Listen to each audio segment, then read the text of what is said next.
Welcome to Dollars and Cents, Creating Your Fulfilled Life with Nicole Ramito from Private Vista. In this podcast, we draw from years of experience as well as guest specialists to help you create the life you imagine. Join us in this journey as we enlighten and empower you to align your lifestyle to help you achieve your goals with a clear picture of your future. Now, let's get to the show. And welcome to the Dollars and Cents podcast with your host, Nicole Ramito. Nicole, good to be with you. How you doing today? I'm doing great, Bill. As always, it's good to be back in studio with you. How are you today? It's my pleasure. It's my pleasure on this part, okay? I'm glad you enjoy my company because I very much enjoy being with you. So what do you have in store for us today? Well, as I think you know, and our listeners know, I always get super jazzed when I have one of my colleagues on as my guest in studio. And I have Jeff Toner in studio with me today. Hi, Jeff. Welcome. Good morning. Good morning, Nicole. How are you today? I'm very good. Great. So Jeff and I are going to talk about estate planning, which on the surface might seem like a dry topic. And I know Jeff and I are going to talk about it's one that often people want to avoid or put at the very end of their to-do list. But we're going to talk about why it's more important than ever to be thinking about this and trying as much as possible to think about it ahead of time before you would even need the documents to come into play. So that's what we have teed up for today, Bill. For our listeners, before Jeff and I dive into that topic at hand, I'd love to share a little bit about Jeff's background. As I mentioned, I have one of my partners, Jeff Toner, with me today. He has spent his entire career in the financial planning services industry. He actually was on the forefront of when our industry was being born, if you will. Jeff and I have had the pleasure of working together for 18 plus years. He is a proud graduate of the University of Notre Dame, and he thoroughly enjoys and is very passionate about helping our clients really think about all the different pieces of their financial puzzle. How can they best put them together so that they are serving what is important to them and their loved ones? He has a great knack of taking very complex topics and oftentimes very emotional topics and able to break them down into bite-sized pieces, and he talks in a way that makes people feel comfortable to open up to him and to be able to brainstorm with solutions on how to best get their lives in order. Jeff, now that our listeners know a little bit about what you do professionally, would love for you to kind of share. I've had the pleasure of meeting your lovely wife, Maureen, but what you and Maureen enjoy doing when you're not working. Yeah, so we've been married a long time, 38 years. And in those 38 years, we've had 3 children. And those 3 children are in the late 20s, early 30s. And we just had our first grandchild about 3 or 4 months ago. So congratulations. That has captured our hearts and our time in the most recent. Aww. But overall, we spend as Nicole knows, we come from big families, so there's a lot of time spent with our family, either going out to watch sporting activities or plays or just having a Sunday dinner together. So we're into being together and doing things together. So that fills up a lot of our time, and we love it. That's great. And I can't think of a better way to fill up and spend your time. So kudos to you that you and Maureen are able to do that. All right. Well, now that listeners know a little bit about you, why don't we just jump in, and we're going to spend today our time together talking about, as I said, estate planning. And that's a very broad topic, which could go a million different ways. And what Jeff and I are going to have a conversation about is talking about how to do your planning in regards to if you are part of the sandwich generation. And that also, I think, is a kind of a generic term. So Jeff, why don't you start off with talking about how we're defining the sandwich generation? Who are we kind of gearing our comments to today? And how did they even get that name? Yeah, I think this name came back. I forget exactly the original source, but I think it was like a Newsweek or a Time magazine, and it's probably a 20 or 25-year-old kind of concept. But the idea was that people in their 40s, 50s, and 60s are kind of in the middle of dealing with obviously themselves and their generation and their issues, but they have children that they have to worry about and help along. And they also have typically parents, whether it's one or two, parents still in the picture that they're, having to manage 2 and 4. So the idea here is, I think a lot of times people think about, my estate planning or what I need to do for myself. But the reality is we're usually dealing with, 3 generations when you're in your 40s, 50s, and 60s. And so you're trying to manage a number of issues, not only your own, but, how do you take care of your parents? How do you think about this stuff with your children? So that's really what, in our mind, when I think about the sandwich generation, it's the fact that it's complicated enough to deal with it for yourself, but you also have to be aware of it for your parents and how they're handling things. And then you have to worry about how you're going to handle it or set things up for your own children in the future. Yes, exactly. And I know even as you referenced, your children's children as well. Mm-hmm. I know for you and I personally, we are smack dab in that sandwich generation and often have conversations about how we're handling it on the personal side, as both you and I are experiencing that currently. Why don't we maybe get into, we don't need to talk about our personal lives, but how we've had some examples of clients who are in this sandwich generation, and what are some of the things that we've talked to them about or helped them work through?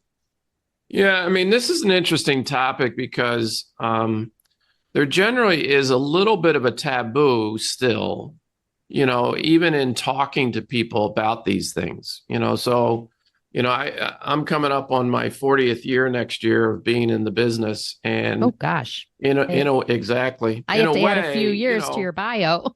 Yeah, in a way, I've had, when I was in my 20s, I was the young generation, and then, obviously, I'm in the mid to late of the middle, and I still have a mother alive who's 94, so that's the example of the span of these things. But, the reality of this topic is that, this taboo about talking to your parents about things is real, and people are uncomfortable, bringing it up to mom and dad and say, hey, have you taken care of this stuff? Or what do you want to have happen? And for most of us, I would say because of that reality, it's not the first time that we're exposed to estate planning is typically not when a parent dies, but maybe even when their health starts to deteriorate.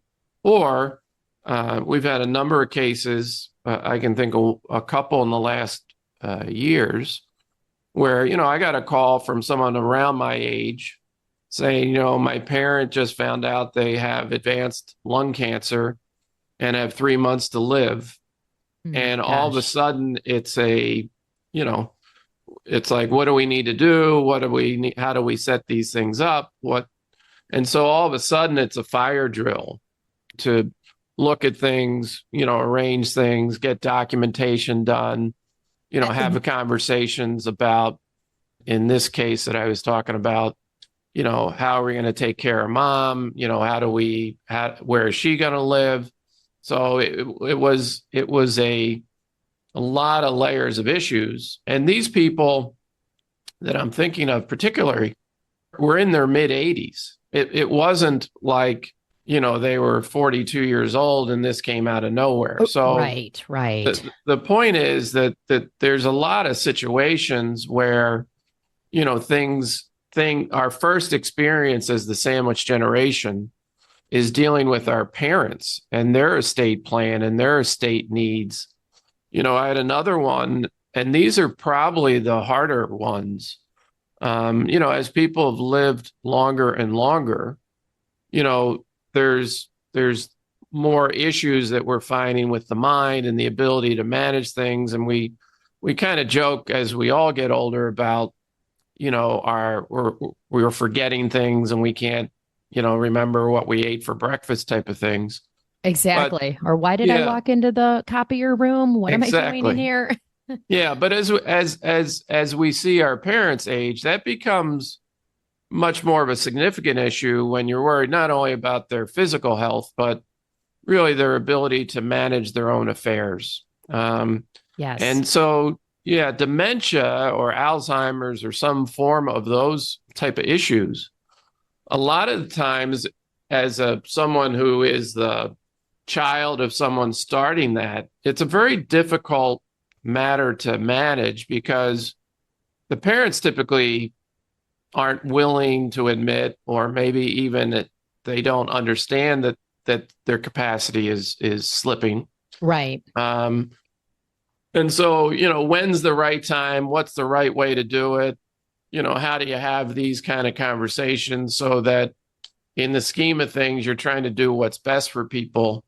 But sometimes it's not obvious. It doesn't happen on a Monday. It happens over a period of time, and it can be uncomfortable sometimes, bringing up those kind of topics with people. And I agree. And a couple of things I know as I'm thinking about as you're, sharing your thoughts and our experiences are, it's certainly uncomfortable for the parent to acknowledge or admit that they're starting to decline, from a physical or mental capacity. But I think it's hard as the child, even though we're adult children, it's still hard to see your parents going downhill and admit it as well. One of the things I say, it's funny as you get, I'm 61 and, there's certain things in my life that I was, prepared for. There's certain things in my life that I thought were going to be part of, what I was responsible for. My current joke around this to deal with it is I didn't realize I was going to have to raise my parents. Because it just is one of those things you just never think about it that way. You just, they were always your mom and dad. They knew everything, and they took care of us. And so the roles do really reverse, and in a sense, it's kind of it's an unusual twist, and you're not necessarily prepared for it the same way. If you had a new child and you're like, okay, here's how we do this. It's a little bit of uncharted territory as to, the way to do it and the issues that you're going to have to deal with. Absolutely. I agree. And again, I know you and I have talked about this as we've gone through it and are going through it. Hopefully your mom and my dad aren't listening to this, so we can use them as examples. I know my mom can't log into anything, so we're safe. She probably doesn't have her hearing aids in either. Exactly. So we're okay. But also too, so it's not only, you as the child, but if you're not an only child, then you have siblings who may or may not be in the mix. So that adds another layer of potential complexity, potential discord. Again, I can speak from you're in my personal situation, we're not all in the same physical location either. So that, if you're the sibling that is local, is more falling onto you. If you're the sibling that's out of town, what are you able to help out with? What do you want to help out with? I think they're all real issues. And I would say that, you and I could go through our list of, in a sense, war stories, but more often than not, it is a big factor of how to manage, parents and parent situations. And it can cause, unfortunately, probably more often than not, it's a place for disagreement and can cause some disharmony among the family. And we've seen siblings' relationships end during times like this. Yeah. And that, as we get into this is one reason, in a sense, we worry about the taboo of talking about to our parents about this stuff. But when you start to widen this out a little bit, and understand the potential issues that could come along, Right. I think it's worth the conversation for some of these other issues that we're bringing up, because having that conversation and creating those pathways so that information flows, and parents, and parents are able to express what their desires are and what's important to them. A lot of times that can really set the appropriate tone.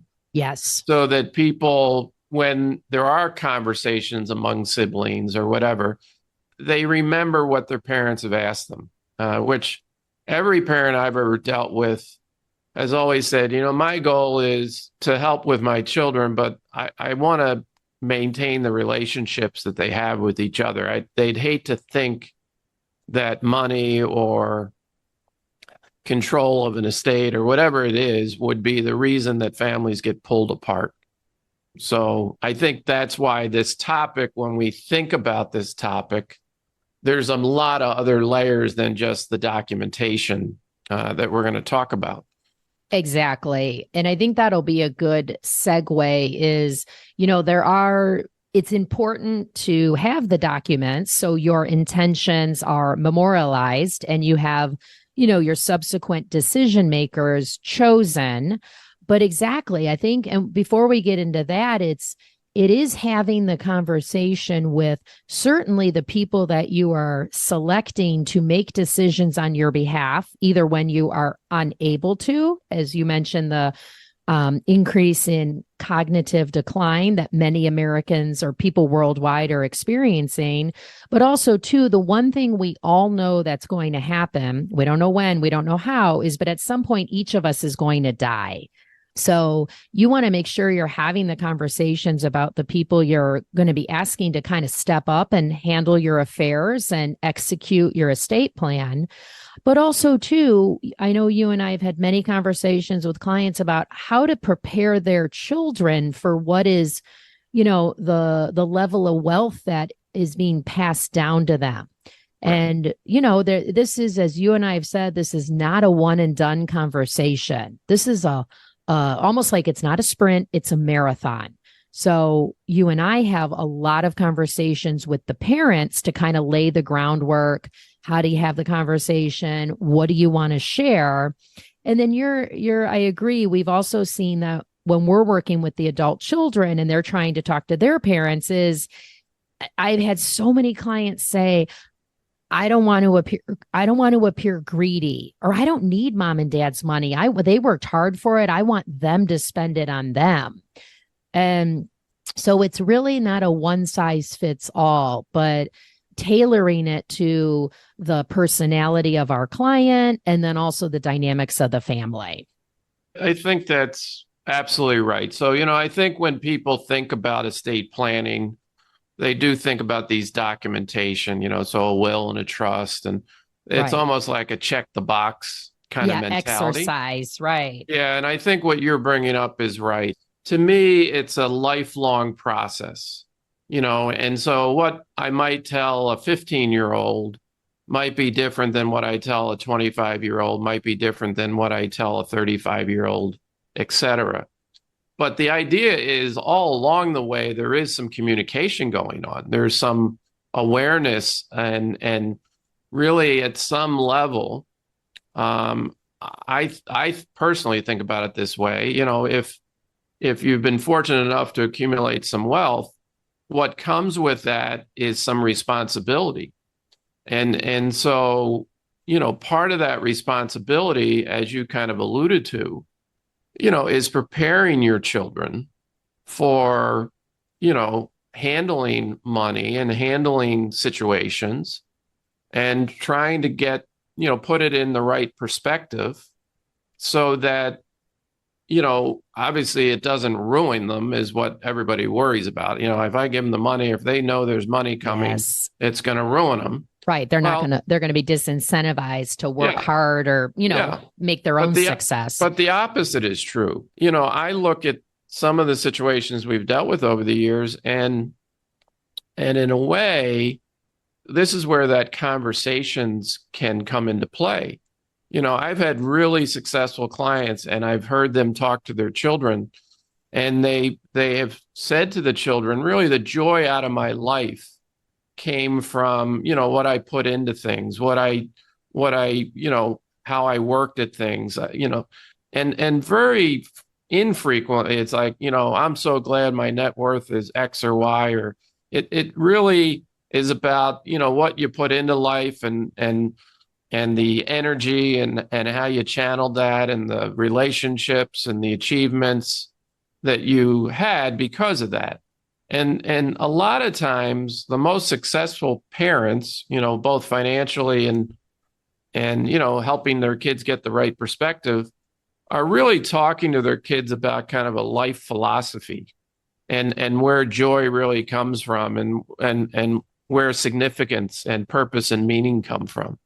And it very infrequently revolves around the money. Right. So that's really, it all starts, you need the documents, you need to do the things so that it flows and it gets set up in the right way. But I think the point we're both making here is it's a process, and it's an education. And in a sense, it's also a responsibility of starting to prepare, whether it's a spouse, whether it's a child, whether at some point, we're now into grandchildren with some of the people we work with. Right. But preparing those people, for what is to come. It's not all about, hey, you're going to get $5 million. What do you want to spend it with?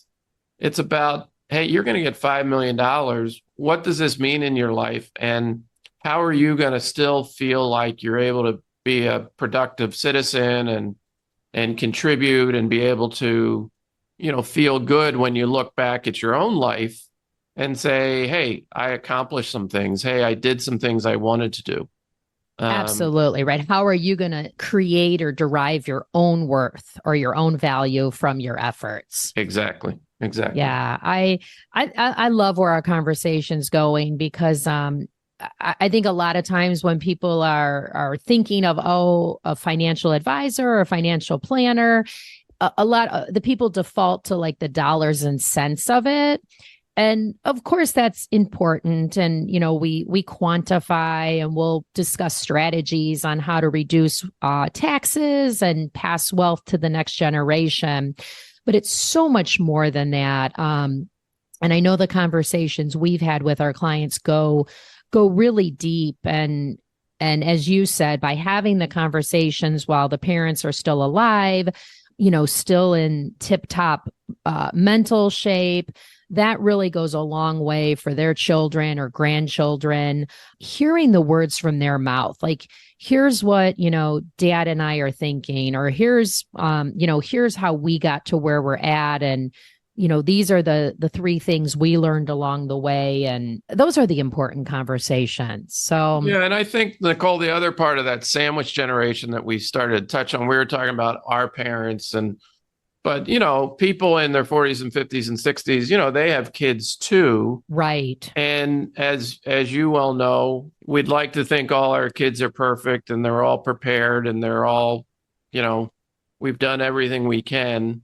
But, we talked about things that happened to our parents, but we have, a lot of situations where parents have children that have different issues, whether it's dependency issues, whether it's financial irresponsibility, they spend a certain way. We've had a couple in the last year where people have married people that the parents are like, I don't think that's a good fit, and I don't like how that's, changing my child. So it can be complicated things, when you're starting to set up your estate plan and you're in your 50s or 60s and you're looking at your kids in their 20s or 30s and saying, how does this work for them in the future? This whole idea of sandwiches, on one side, you're trying to help out your parents and figure that out. And then on the other hand, you're trying to set up your own stuff to say, okay, if I die tomorrow, how's this work for my own kids and their families? So and that, as we both know, often if you have 3 or 4 kids, you're dealing with at least one issue, with those children. You took Someone's the got words some right out of issue. my mouth. Yeah. Yep. Yeah, I tell whether it's clients or friends, I'm like, if you have more than one child, exactly, you're gonna have some issues or challenges along the way with at least one of them. Yeah, and I think the other part to that, just to maybe if people are listening to this, just so that they feel like they're not the odd duck, I said the dirty little secret after doing this for 40 years is everyone thinks everyone else's family is the perfect family. Yeah. And the reality is there's very few of those where when you unpeel the onion, so to speak, that you'd say, oh God, that is the perfect family. Right. So the reality is most of us are dealing with, issues and things that we need to think through, work through. And that's totally normal. And there's ways to deal with these things. But, you need to think them through so that you don't end up creating problems if you had just thought them through in a different way. Yes. Yeah, I completely agree. So Jeff, why don't we maybe pivot just slightly? Is we've referenced a little bit about the documents, and we know that's where most people's head go to. Oh, I got to hire an attorney. I got to draft. Most people know about a will.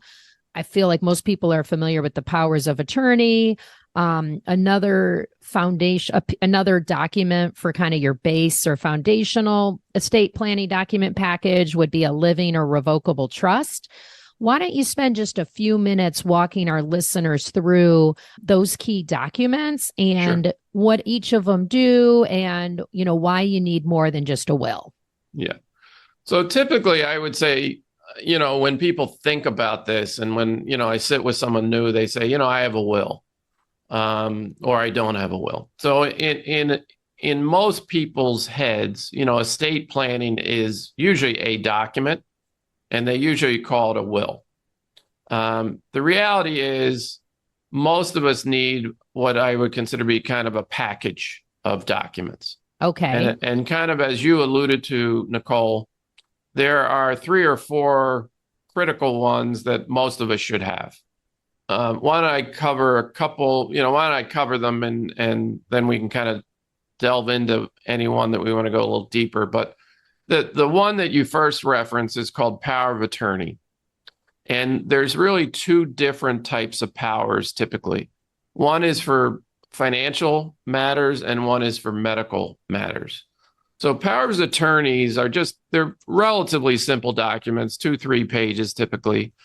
And it only comes into play typically when there is a disability or where the capacity is either temporary or permanent, but it's where someone is still alive, but they need help. Either they need someone else to make the decision for them, either on a medical issue or handling some financial matters. So that's a living document, typically handling some lifetime, whether it's short-term or long-term disability issues. The other documents. Jeff, if I can just add sure. on to that. So for our listeners, with the power of attorney, they are what they're called statutory forms. So those are specific to each state. So we have a lot of our clients that move around either for if their jobs, they get new jobs in a different state or when they retire. So you want to make sure that they are in line with the current state that you're living in. And they are very straightforward because your attorney's not drafting them. The state has what's called a template or statutory form.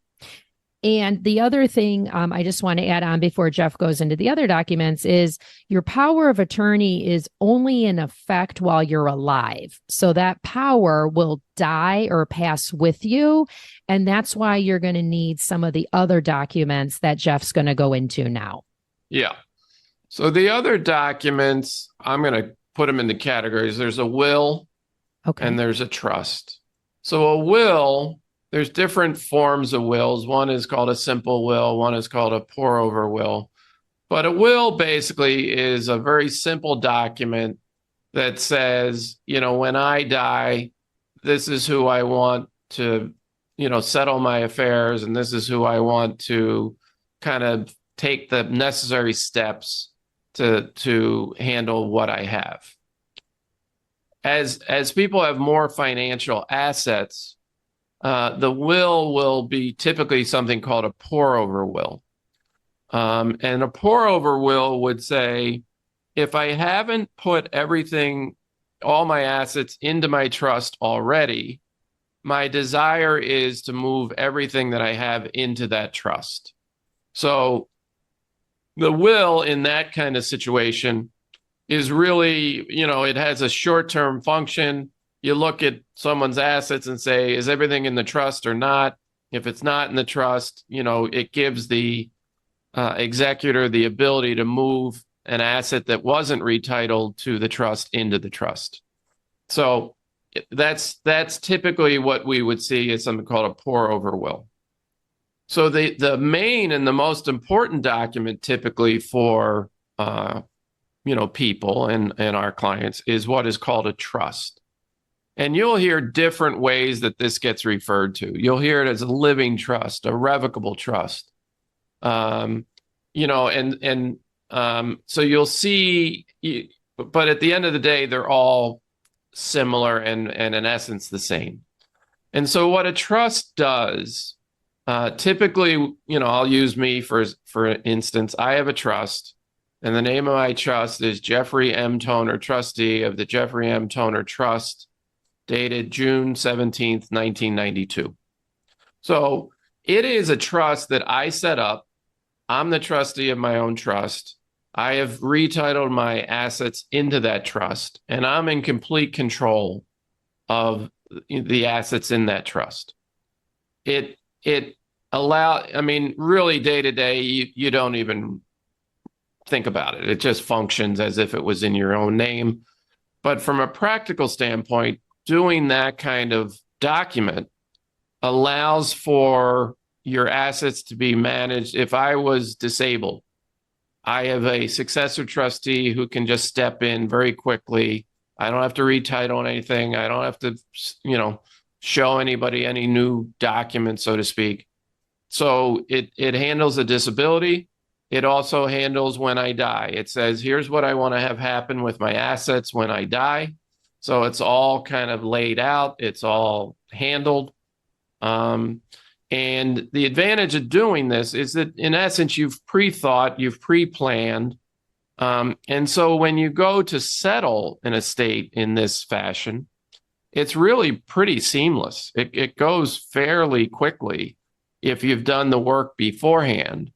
And so you're not leaving your family with a burden of, you've just lost a loved one and now you got to go find where things are, and does the person have a will or not? And there's another thing called probate, which is just, if you don't have these types of documents in each state, they have a probate court, which is basically a court that is set up to function so that if someone died and they didn't have a will or they didn't have a trust, it would, the state of Illinois, that's where I live, you'd go to the probate court, and they have preset rules that say, okay, someone has $10, this is where that money goes.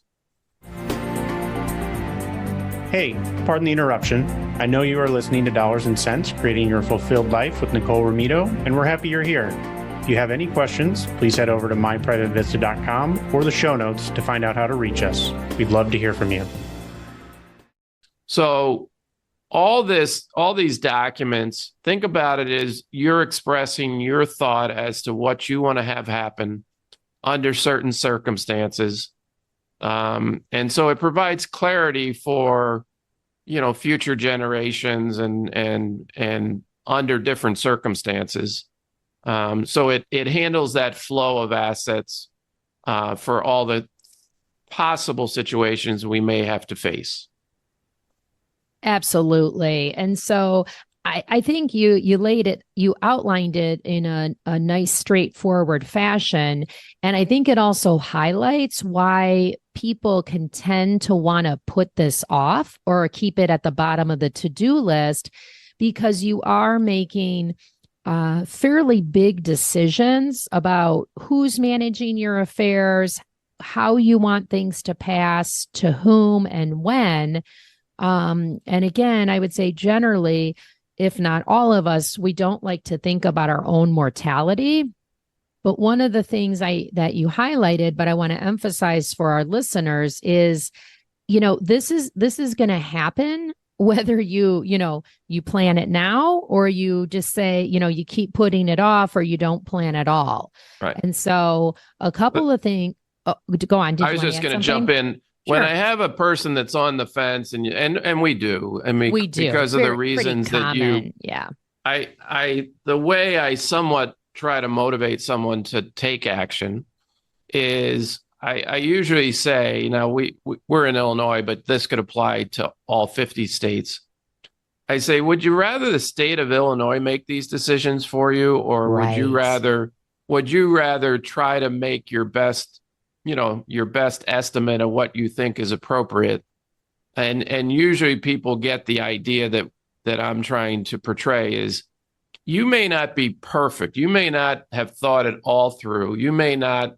What you decide today may not be what you have in 5 years and 10 years. But I can guarantee you what your ideas are and what your thoughts are a lot closer to quote unquote perfection than what the state of Illinois is thinking about. So I think that's one thing we can all agree on. Yeah. You don't want the state of Illinois, you want them involved as little as possible and certainly not making decisions. Exactly. Yeah. And that's another point I think to emphasize for our listeners is while you're still competent or able to manage your own affairs and alive, with the documents that we laid out here for you today, you can change them at any time. So kind of your base estate planning document package, it's all revocable or changeable, whether you're moving assets in or out of the trust, changing how they are distributed, and who's helping make decisions if you're unable to. So yeah, absolutely. If you think about, I'll go back. I did my documents in 1992. Well, a lot has changed since 1992. Absolutely. So yeah, I would think the expectation would be you get these core set of documents in place, but you revisit them. Your search situation changes. Your circumstance may change. To your point, Nicole, it's just a process, and it would be very typical to evolve the documents with you, as you do that. I've probably had my own documents, what they call restated, which just means really updated, 2 times in that period of time. So it is not unusual, and in fact, it is very typical, that you would keep going back to this and saying, okay, given where I am today, given the tax law where it is today, given, my family situation today, what needs to be updated or modified? Yeah, absolutely. And I know we're gearing our focus or remarks towards the sandwich generation. As Jeff knows, many of our listeners may as well. I don't have children, so I have half a sandwich, if you will, but I still have all the documents that we've been discussing today. And I think it's almost even more important because I won't have, typically won't have any default beneficiaries. All my family lives out of state. So I've tried to put everything in order. So if, something happens to me or when something happens to me, it's all outlined and easy for them to deal with, even though they don't live locally in the state of Illinois. So I think with that, those are kind of our base documents. There's certainly many other documents and strategies that could come into play. And just Jeff, as we're talking, I think what we'll do is have you back for an additional episode, and we can kind of talk about what are the next steps as your situation and net worth evolve. What are some other documents or strategies that might be applicable? Sure. With that, I know one thing that Jeff and I always talk about, as do our colleagues with all of our Private Vista clients, is yes, you do need an attorney to draft the documents, although we will talk you through what they are, what they do. None of us here are lawyers, so we would work with your attorney, or we could recommend one who will actually do the formal drafting of those documents. We have found that because we're talking with clients about their entire financial picture, more often than not, we've either met their children, or we certainly know a lot about their family just from all the conversations we have.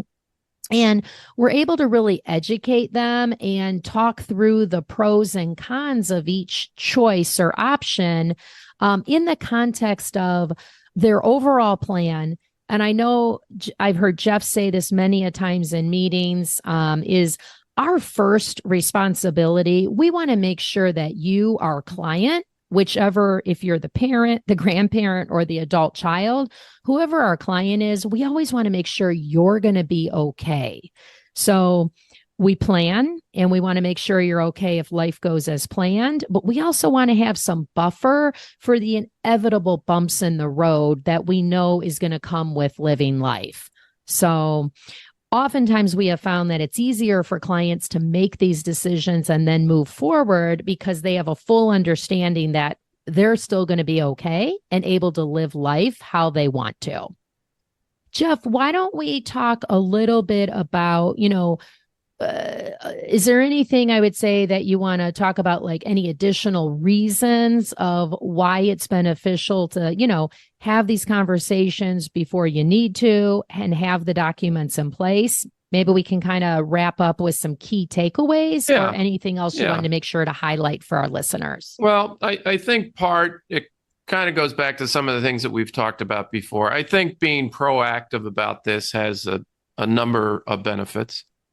An important one is, I think all of us want to have a sense of control over what really does happen. So by going through this process, in a sense, you're making the decisions. You're saying, this is what I think is best. And so for me personally, and I think when we deal with clients, that's a very motivating factor, is that at the end of the day, they can put their head on the pillow and say, I've taken care of these things, and I'm comfortable that what I've set up will work and will help the people that I love and all those types of things. So I'd say the first part about estate planning and just being in it is the fact that if you do it, the outcome is reflective of what your goals, your values, all those things are. So that's pretty motivating. Absolutely. I think the other part, and we've touched on this a little bit, is it allows you also to educate, provide clarity for your family, do more of those types of things so that, the ability to communicate that to your children, the ability to explain that to your children really magnifies the outcome, being positive. When you, as the parent with your child, you say, it's okay to talk about these things, it takes that taboo away. And therefore, there's more of a free flow of information. And so you can help those children start to understand why you're doing things and what that means. And if there was issues between siblings, you can answer their questions. And a lot of times, just being able to feel comfortable about having conversations reduces the stress level among families dramatically. There's no secrets. No one's trying to do something, nefarious on the side. So right. It just helps achieve what I think most of us would be a, harmonious family into the future. We really haven't touched on this at all, Nicole, and it's probably, as you kind of alluded to, better in another conversation. Mm-hmm. But a lot of times estate planning, when you have, significant wealth, estate planning also has a reduction of tax aspect. And it has, the other way to think about it is it allows you to keep more money in the family. So, you've taken 30, 40 years to build up this wealth. You'd like to think that most of that can pass on to, your family, but that's not necessarily the case. And so there's a process and, discussions that you have around what are things that you can do to try to mitigate the taxation and the transfer taxes and things like that exist, let alone, some of the income tax issues that might also pop up. So another reason to do this is to try to at least understand and maybe manage the tax aspect of it. And really finally is kind of what we, if I think about why do we get up in the morning anyway? A lot of us are motivated by trying to make the world a better place and specifically, trying to help the people that we love. So that has a lot of layers to it, and we've touched on a few of these. It's, getting the right documentation in place. It's opening up the lines of communication. So it's okay to talk about this stuff. But at the end of the day, it is about helping and maybe, making it a little bit easier for the next generation than it was for you. And in essence, hoping that they use that as a springboard to even make the world a better place than it is now. So I think all these things are the reason in my mind to really commit to, what we would define as active estate planning, which is a process over a lifetime, focused around your goals. Yeah, I think that's a great way to sum up our conversation today, Jeff. So for our listeners, I think a couple takeaways are it is a process. It's an ongoing conversation because not only are you, your loved ones, your personal situation, certainly the world around us, all of that is very fluid and continually evolving.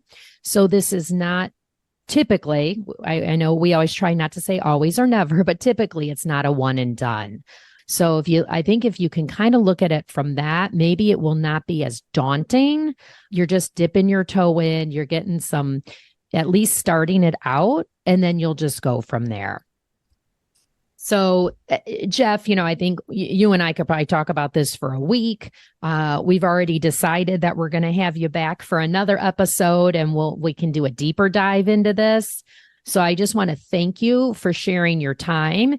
And what I know is just a sliver of your wisdom and experience with our listeners today. So I appreciate you taking time out to chat with me today. Happy to do it. And, I would encourage people to take this on. And I think at the end of the day, I think they'll feel like it was an important step as part of their kind of overall financial plan, but also just their overall family plan for money and handling aspects of life.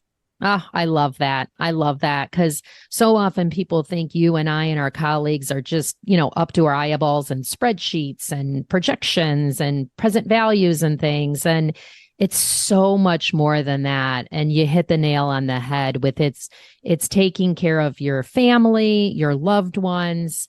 And how do you do that in a way that works for your individual situation? Exactly. So with that, I think, as you know, I ask each of my guests, if you could live anywhere in the world, you didn't have any type of constraints on you, whether it's financial or time or, anything dictating you're in one physical space, where would you want to live and why? That's a good question. Well, thank you. I think there'd be a lot of potential areas for my answer, but the general answer would be somewhere on an island with a beach, with a breeze of some sort, and a little bit of shade from a palm tree or something like that, just because of my skin, my sensitive skin. Your fair complexion. Exactly. But it would revolve around something like that. And hopefully I each year can get a few weeks of that into my calendar. Oh, sounds delightful. All right. Well, thanks again for joining us today. And we'll look forward to having you back in a future episode. Okay. Thanks. Have a good day, everybody. Nicole, I always enjoy listening to the answer to that question. I know, I do too. It makes me think every time about, God, where would I be? What if Nicole asked me that question? I don't have an answer yet. Oh, but I have a different answer every time somebody, is on the show. If I could add one observation to today's conversation, and it's a personal one, it's that, in the instances of people I have known, when there have been issues over estates, it has been because there has been a lack of transparency between, in these cases, like parents and the kids and stuff.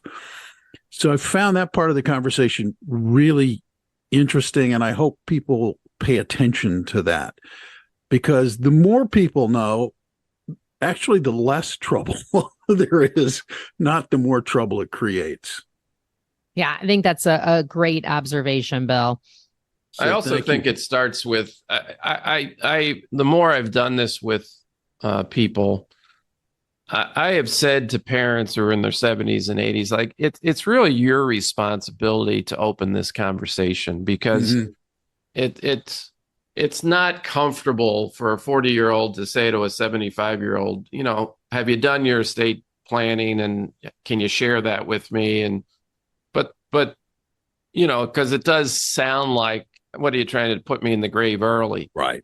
And it isn't. And I think that's what I've said. You really should open these lines of communications, because, to your point, Bill, the other thing Nicole and I have seen, people get into this weird psyche, even with the documents. It'll say, hey, if I die, I'm naming, Bill as my executor or backup trustee. And that kids will be like, geez, why didn't they name me? And why didn't they, and I'm like, yes. Hey, if you really knew what that was, you would be thanking your parents, not, exactly. Because it's a thankless job, and it's a pain in the ass job. Yet people, kids, even it's amazing to me. Kids in their 50s and 60s are like, I'm so mad my parents named this other person.